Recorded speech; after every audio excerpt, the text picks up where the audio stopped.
Cast brought to you by Birmingham Live. Hello, everybody. Welcome back to the Claret and Blue podcast. My name is Dan Rolinson, and I'm joined from a bedroom somewhere in the Midlands, Matt Kendrick. Matt, are you well? I am well. It's been a bit of a battle to get home. Crikey, I forgot what it was like, match day traffic, but I made it back to the spare room at my in-laws. I've had to move away from my father-in-law's 70th birthday party. Some so commitment here I am. to the podcast, that. Say again? Some commitment to the podcast, that is. I'm telling you, you've got a special catering as well, making these really, really nice burgers and hot dogs. So this is going to be a quick podcast today, I can assure you.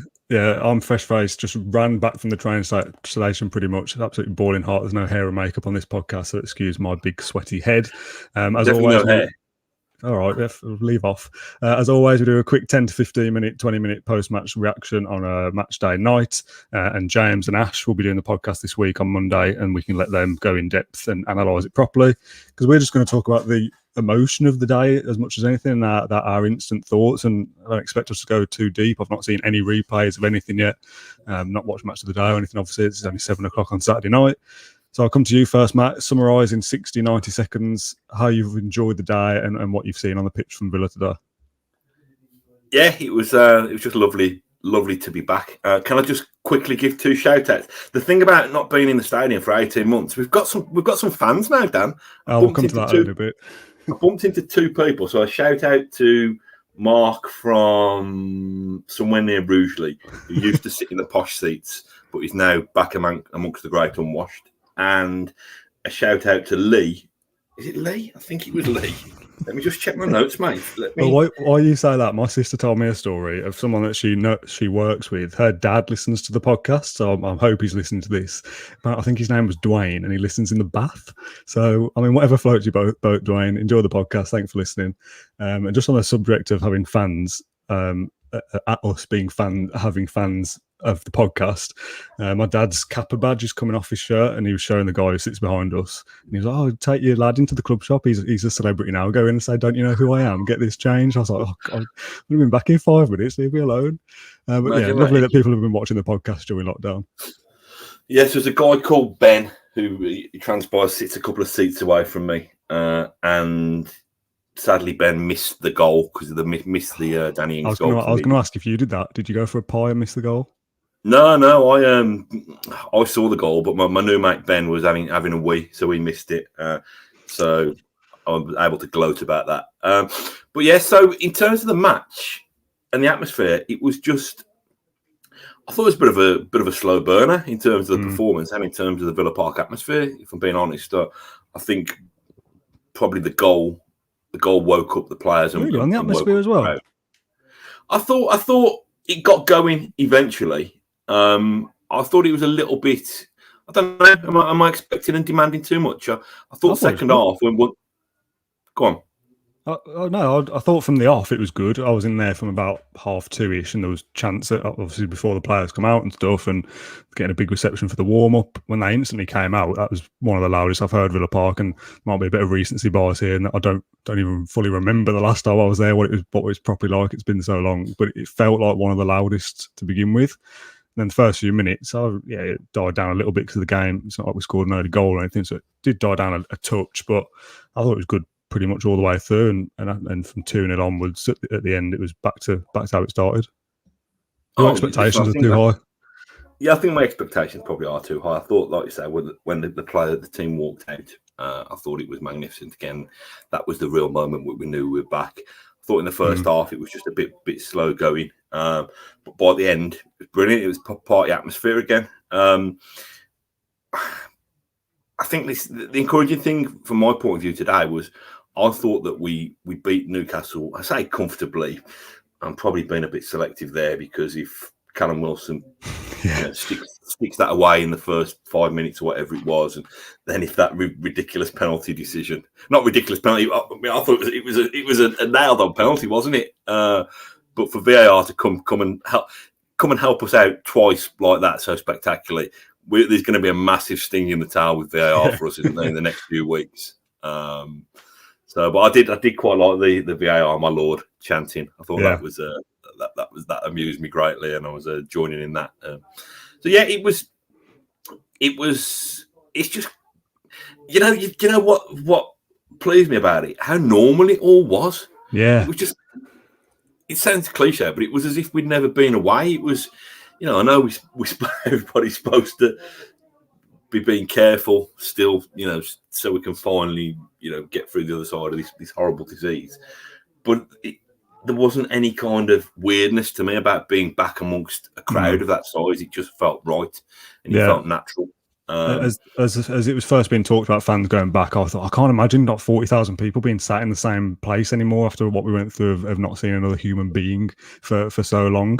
So I thought it would be weird, but yeah, it almost felt like this weird time capsule being back, that I've looked around, and I mean, not everyone will have this because sadly some people will have passed away in the last 18 months, but everyone that sat around me in February of 2020 was still there.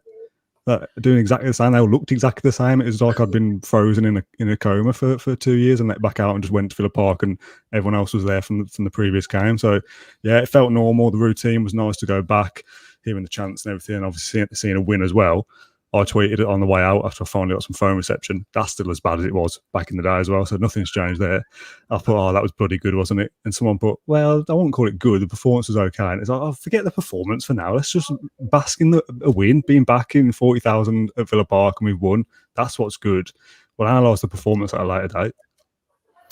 Talking about the people around you, do you actually know the names of the people? I know you probably know the names of your dad and your granddad, but do you know the names of the people who sit around you? No, I don't. It's always that guy behind us, or that guy with the bald head, or everyone's got their own nicknames for everyone around them. Someone's probably got a nickname for me, which probably all sorts of names for me floating about out there, and likewise yourself.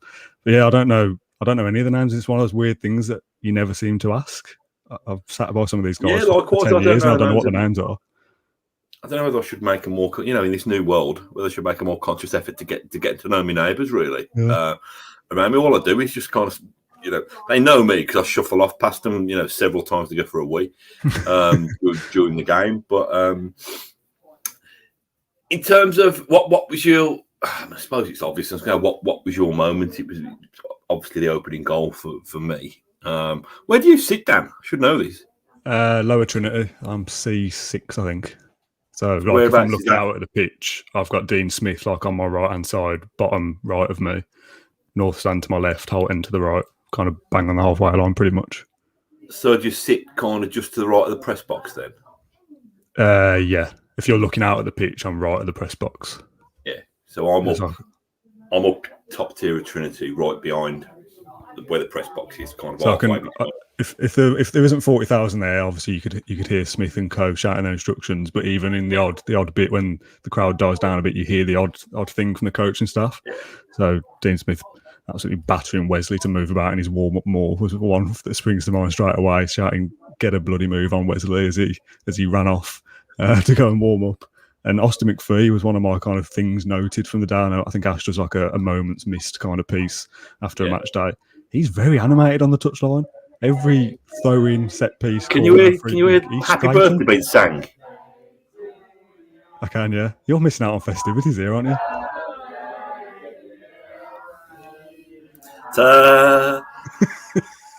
Happy birthday to you.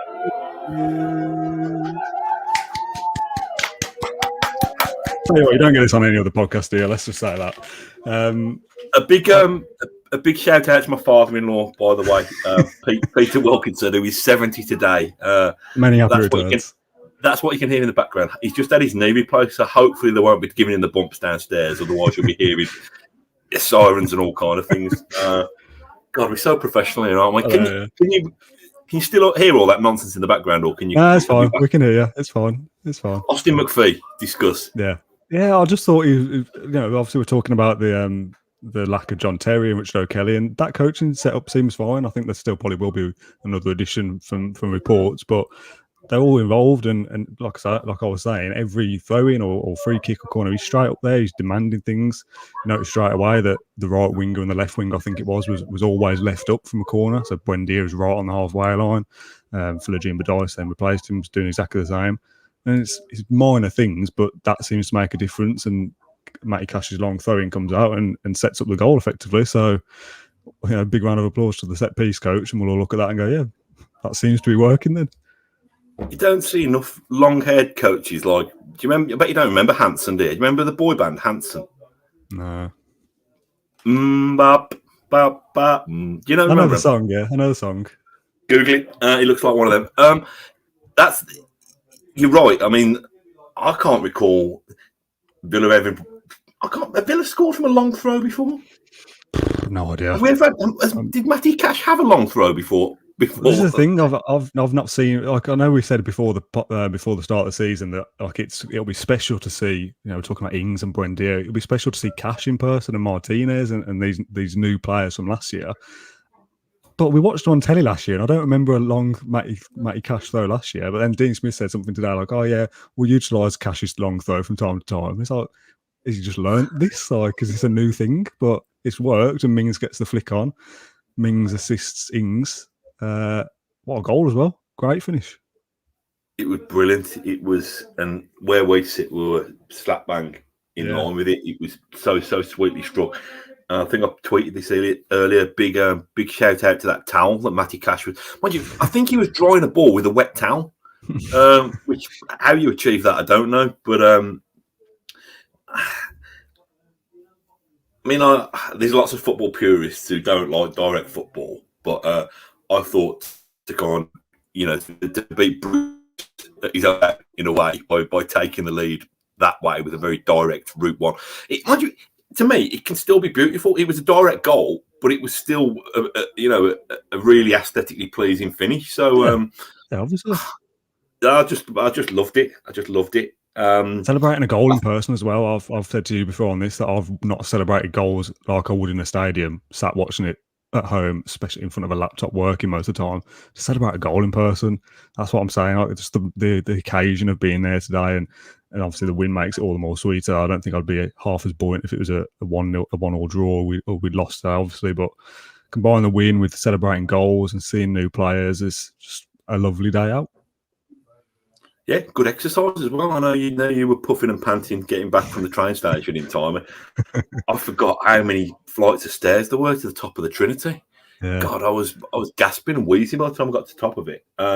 One criticism, I did ask for a steak pie inside the stadium, and I got a chicken and mushroom pie.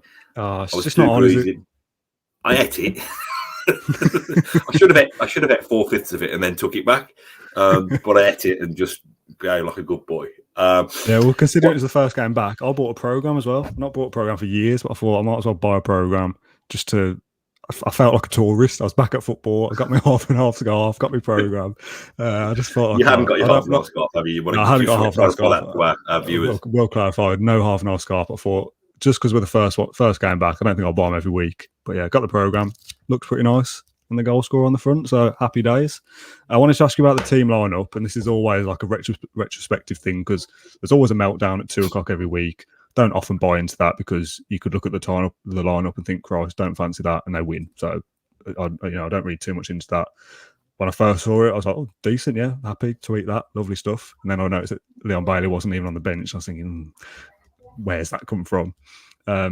But ultimately, that side gets the job done. We look far more balanced with three in midfield. Ramsey is the weakest of the midfield as the youngster, and you think, oh, he could be replaced, and he plays out of his skin effectively and looks really comfortable.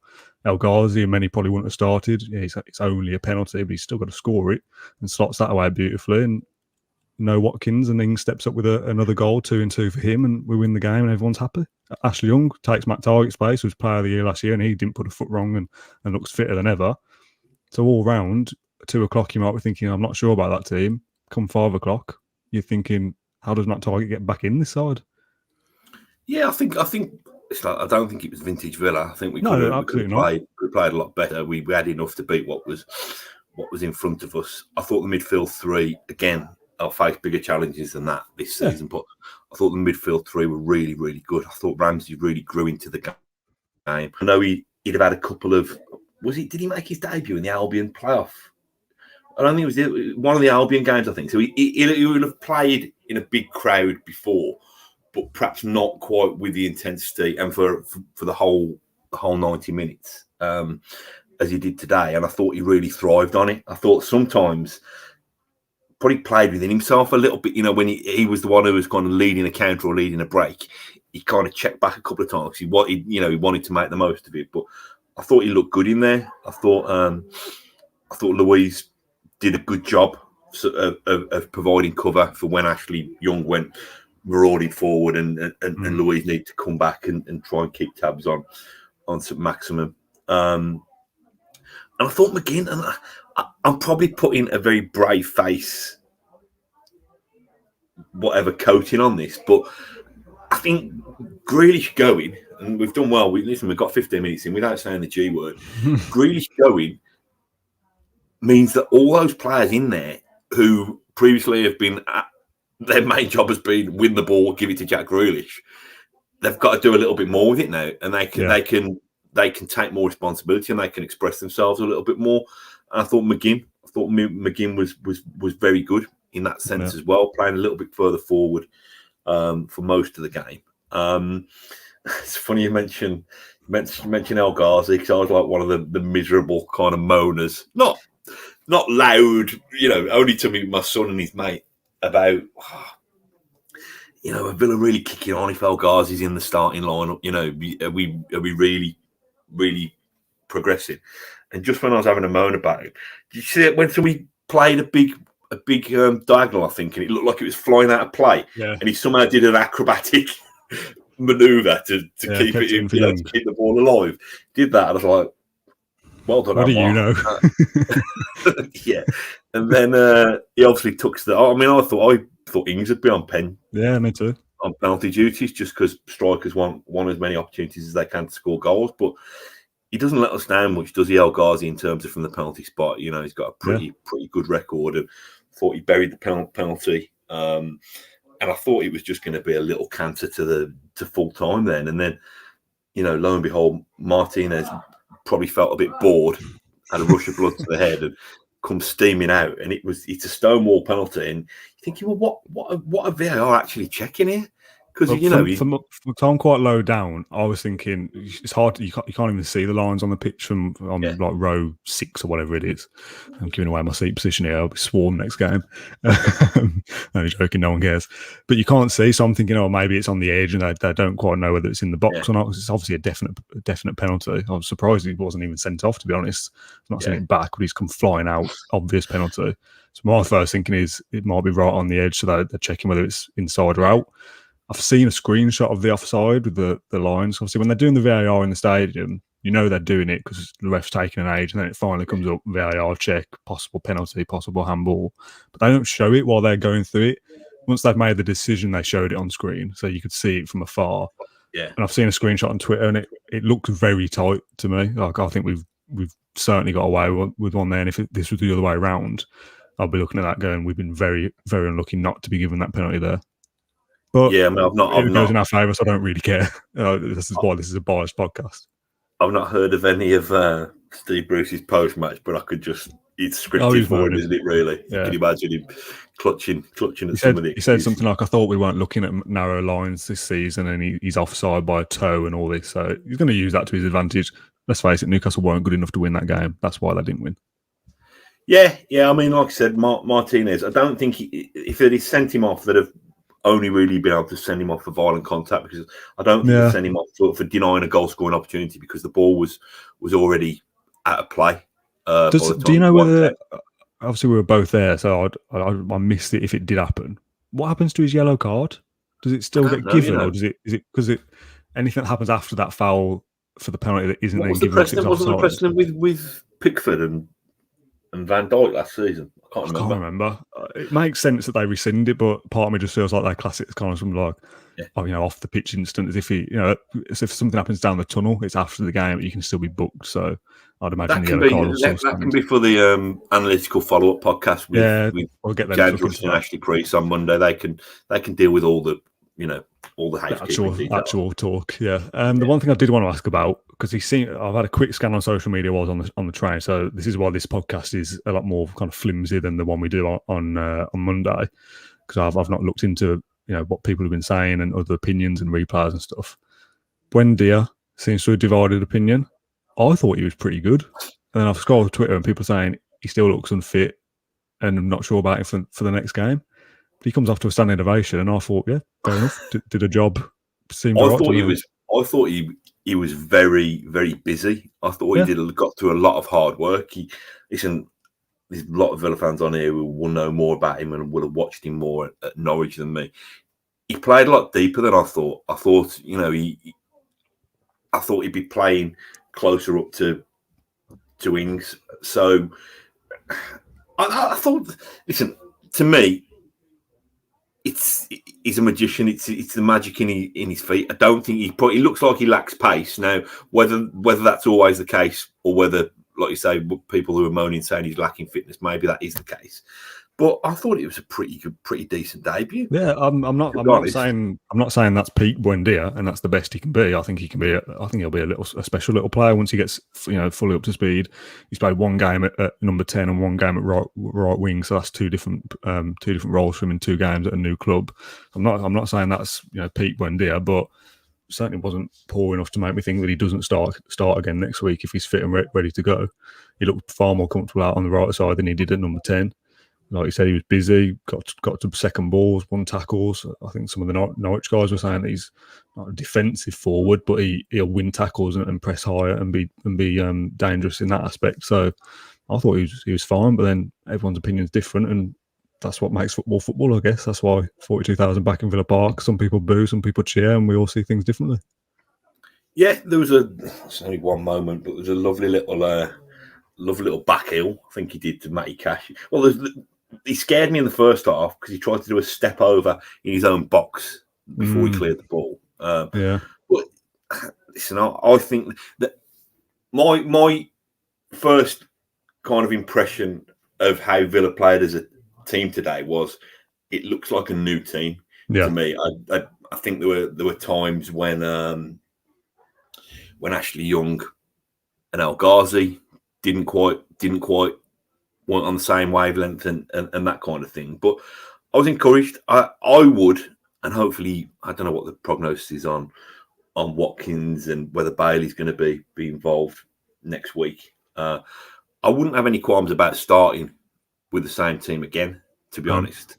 Like I said, probably I'm a harsh critic of El Ghazi. I probably would want to see a little bit more from him.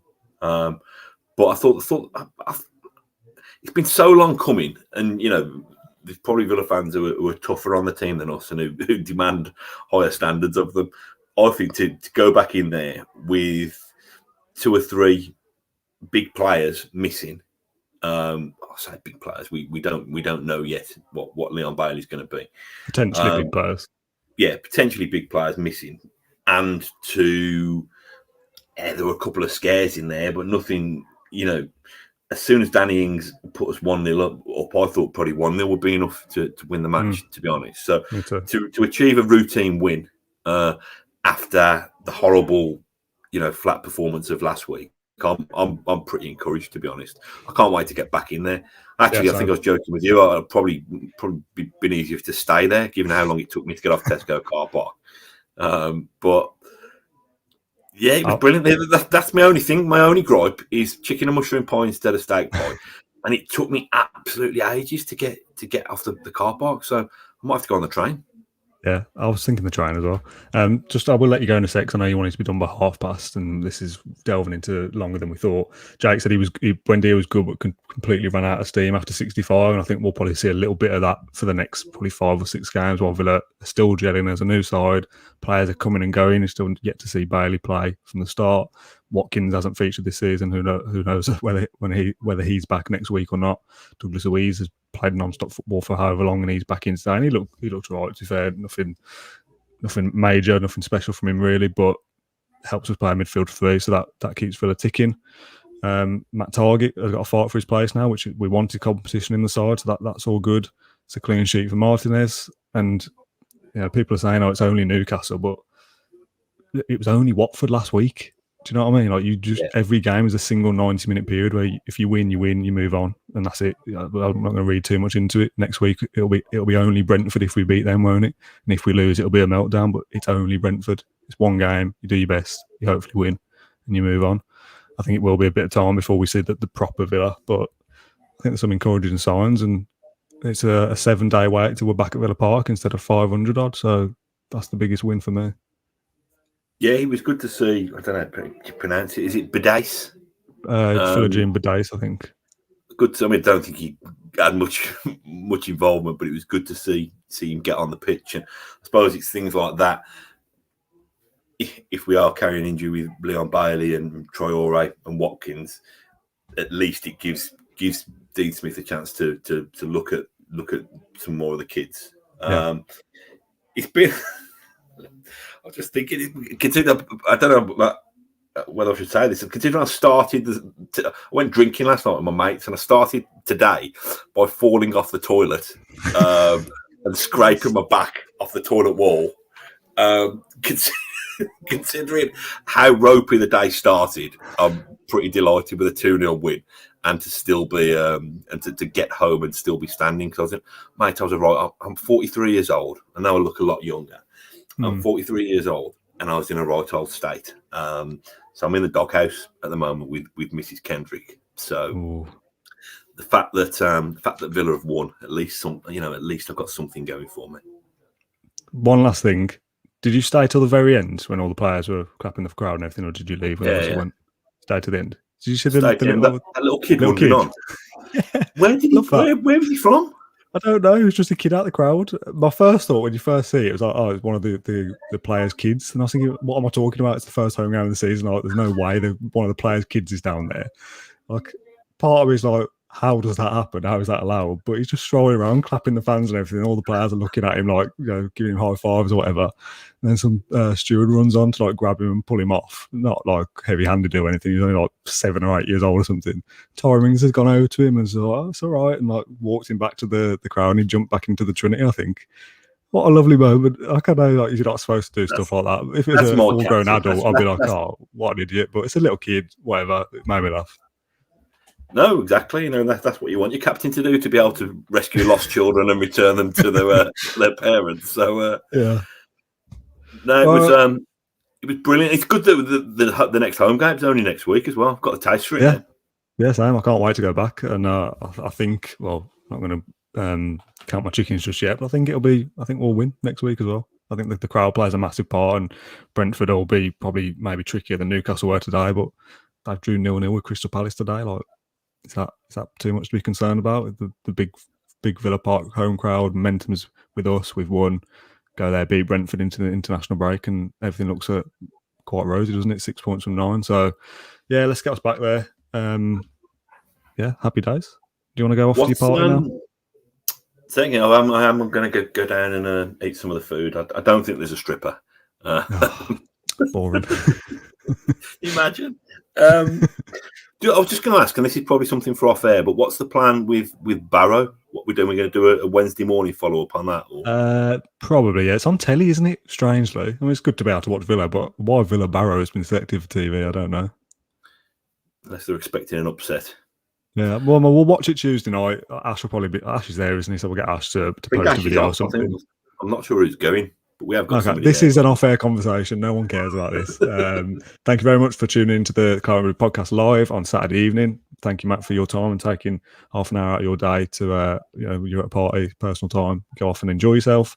Thanks to the fans for watching. We do appreciate it. As we said, Ashley Priest and James Rushton will be back on Monday, probably lunchtime by the time that comes out, and now look at the game in actual detail without all the silly nonsense of this episode.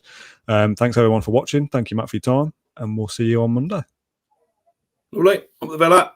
Thank you for listening to Claret and Blue, an Aston Villa podcast. If you enjoyed today's episode, then please do let us know. We love hearing your feedback. We'll be back soon with another episode, but until then, up the Villa.